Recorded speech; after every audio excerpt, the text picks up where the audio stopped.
ធ្លាប់តែឃើញ Oppo និង Vivo គេបង្អួត lens telephoto វែងៗ zoom ដល់មេឃមែនទេជនអ្នកប្រើប្រាស់ iPhone វិញចង់បាន lens វែងថតឆ្ងាយបែបហ្នឹងដែរតើគួរធ្វើម្លេចទៅ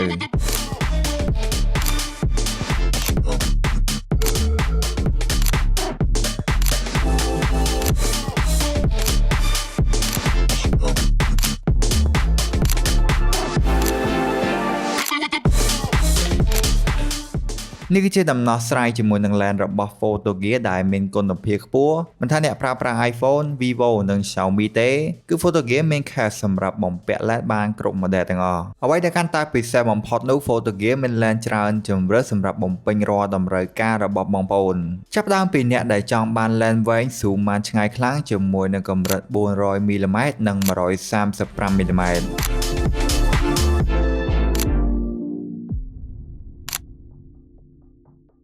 តែបើសិនជាអ្នកចង់ថតវីដេអូបែប Con Cinematic វិញក៏មាន lens 1.55x anamorphic lens ផងដែរ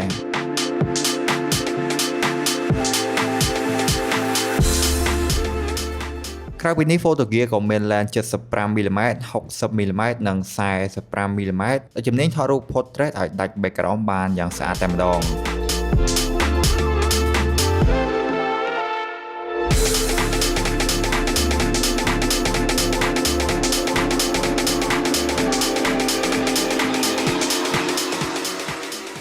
រួមជាមួយនឹង lens 16mm wide angle lens និង 8mm fish eye ដែលធ្វើឲ្យការថតរូបរបស់បងប្អូនមានប្លង់ប្លែកៗដែលមិនធ្លាប់មាន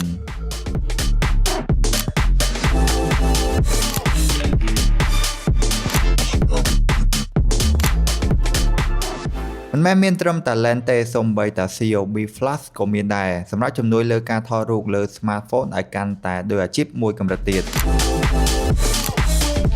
ជាចុងក្រោយបើសិនជាបងប្អូនចង់បាន accessory ដែលមានគុណភាពខ្ពស់បងប្អូនអាចរកទិញបាននៅលើ Facebook page ដូចជា Techbox និង Creator Hub ធានាថាគ្រឿង accessory កាមេរ៉ារបស់ទូរស័ព្ទគឺមានមួយ set តែម្ដង